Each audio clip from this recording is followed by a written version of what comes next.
دخل عليا واحد لابس بالطو ضيق جدا عليه، واضح ان هو مش بتاعه، وفي اثار دماء وشعر كتير في لسانه حرفيا، وداخل قال لي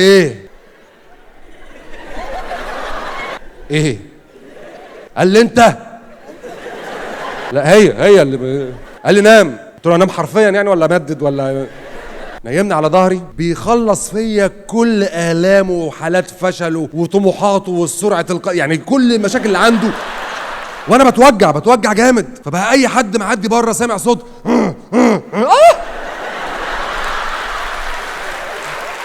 مهينة قوي. ارفع رجلك ليه؟ ارفع حاضر يعني، اتعدل لي ليه؟ اتعدل امرك يعني.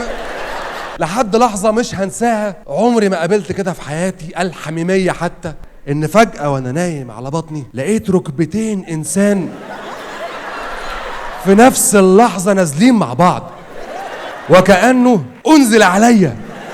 يعني ما طلعش واحد في التانية، لا ده في مرة واحدة هوب خد تعالى.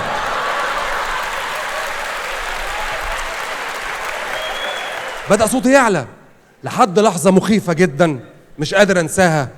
لقيته قرب مني،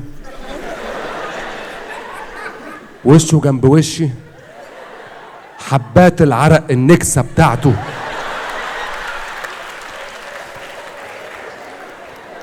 نزلت على كياني وكرامتي وذكورتي، وهمس وقال لي بصوت مريب: وطي صوتك شوية.